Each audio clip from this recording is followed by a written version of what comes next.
This Torah class is brought to you by TorahAnytime.com. Thank you very much, Reb Moshe. Speaking about Reb Moshe, I want to familiarize you with the name of a gadol who preceded Reb Eliyahu Mizrahi. His name was Reb Moshe Kapsali. Reb Moshe Kapsali was born in Karaites, in Crete, and he is responsible for many of the gezeros that were enacted in Crete.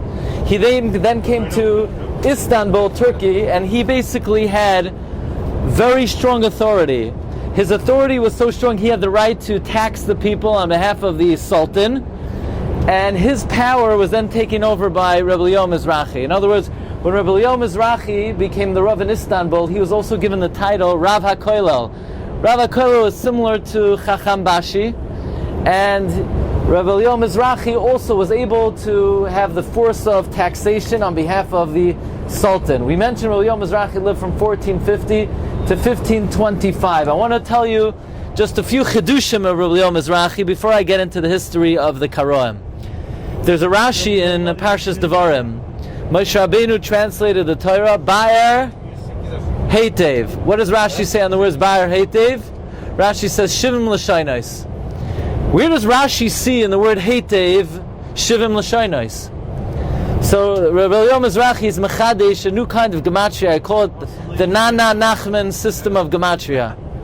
You do like this: Heitev, Hey, plus Hey Yud, plus Hey Yud Tes, plus Hey Yud Tes Vez is 70. That's how Rashi knows Shivim L'shainos. 5 plus 15 plus 24 plus 26 is 70. This is a system of gematria. So it's not Breslov, it's Mizrahi. You know, it's different. Anyway, Rabbi Eliyahu Mizrahi, as we mentioned, from Tshuva Nun Zayin, held that it's permitted to teach the Karaites science, mathematics, grammar, and scriptures. I want to talk a little bit about the history of the Karaites. Where did this movement come from? How did it develop? As Rav Moshe said, that there is an extant shul from the Karaites. Actually, the Karaites have not really been had any significance for about 1,500 years. It basically goes like this. In the year 638, there was a man by the name of Bustanai. Bustanai was confirmed as the Reish Galusa. The Reish Galusa was somebody who hailed from the Malchus Beis David, a descendant of David HaMelech, and the Reish Galusa had absolute power in Bavel. The Reish Galusa had the authority to execute somebody.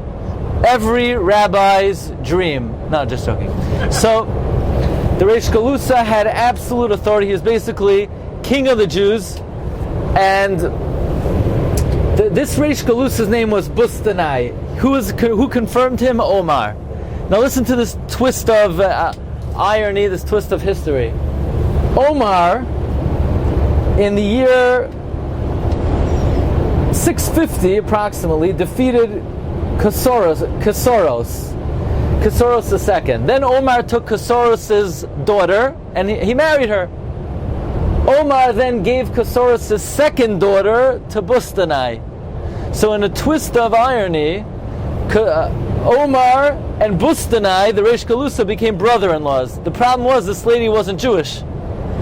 But Bustanai didn't have a choice. If he refuses Omar, by the way, this is a famous Omar. This is the Omar of the Mosque of Omar, is the Dome of the Rock.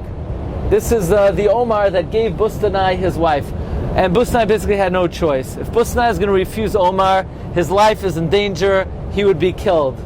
And he married this woman. She was not a Jewish woman, but according to Rav Shri Ragoin, he was Magaya her, and it was a valid Geros. Now, Bustanai had another wife. Bustanai's other wife was a Jewish woman. As you can imagine, now when Bustanai dies, there's going to be a lot of dissension. Who's going to take over as Reish Galusa? The descendants of the Jewish wife, or the descendants of the wife who was a Gentile, was converted, and perhaps her children are considered more powerful. So this was always a struggle. From the time of Bustanai until the end of the era of the Reish Galusa, there was always a struggle between the descendants of the Persian wife of Bustanai and the Jewish wife of Bustanai. Basically, in the year 670, Bustanai died. He's succeeded by Chizdai. Chizdai is the son of the Jewish, non-Persian wife. The thing is, Chizdai is very insecure.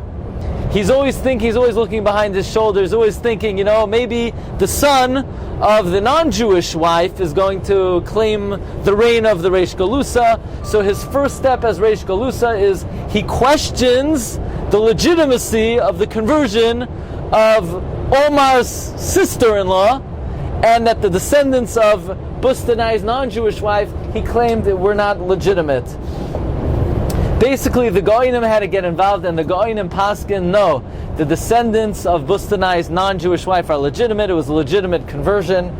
And for many, many decades, there was a dissension between the children of Bustanai's Jewish wife and Gentile wife. Chizdai ruled until the year 690.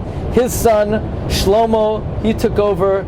And in 730, Shlomo did a very unconventional thing. He appointed as the Goyin of Surah, a non-Surah descendant. So this became very controversial. In 760, Shlomo died. Shlomo did not have any sons. So now the Reish Galusa is left up to two nephews of Shlomo. Their names were Anan and Hananya. Anan was brilliant. Anan was creative. Anan was charming. Anan had every maila. Hananya did not have these qualities. The Gaoinim of Surah and Pampadisa, they wanted Hananya. Why? Because he's not a threat to them. But Anan was much more talented. So anyway, they convinced the Sultan to appoint Hananya, and that was the official appointing. So Hananya is the next Reish Galusa. The only thing is, Anan was understandably miffed by the appointment of his brother, was not as talented as him, and he declared himself the next Reish Galusa. The problem is the Caliph was fuming because Anan was going against his decision. So the Caliph had Anan arrested, and Anan was going to be executed. So Anan is up the creek without a paddle, and in great desperation, he concocted the following theory. Anan concocted that him and Hananya belong to two different religions. Hananya belongs to Rabbinic Judaism, and he, Anan, belongs to authentic Judaism. So the Caliph says, what's authentic Judaism? He says, authentic Judaism is we believe in what it says in the scriptures. We don't have the same religion. And the Caliph went for it. So Anan was able to save his life by inventing Karaism. And basically it stuck. And that's where how the Karaites started. The thing is, it was a stira minei ubei. Because without Torah Shabbat Peh, you can't make heads or tails on what the Psukim say. And it was also a religion that was extremely unpopular. Can you imagine sitting the whole day on Shabbos? What are you going to eat already? You're going to eat jerky every single Shabbos? Next door, you smell the fumes of the Kiddush, you smell the Haisa Kegel, the Haisa Chulant. And the Karam had cold food on Shabbos. They had many, many restrictions that were basically unbearable. And Anan himself was a big ascetic. He fasted a lot, he slept on the floor, and his version of Judaism was extremely unpopular and unsustainable, but that was the source of Karaism. It lasted for about 200 years, until Reb Sadia Gaon basically put an end to it. And even though you still hear vestiges of Karaism today, and for the last 1,000 years, they were basically very insignificant, and they had very little power. So this is the development of the Karaites. Again, in times of Rabbi Yoel Mizrahi, held that the Rabbanim were allowed to teach these people certain disciplines, whether it's science, mathematics, and other basic Jewish grammar. But the Karaite movement did not really have continuity, as none of the deviant movements of Judaism for the last 2,000 years. The last 2,000 years, there have been many break-offs of traditional Judaism, whether it's the Karaites, Reform, Conservative, Frankists, Sabbatianism, and they all share one thing in common, that they do not have descendants today who are Jewish. So this is a little bit of the history, and it begins here in Turkey, rooted in Babylon. Enjoy the rest of your ride, and we'll be joining you soon. You've just experienced another Torah class brought to you by TorahAnytime.com.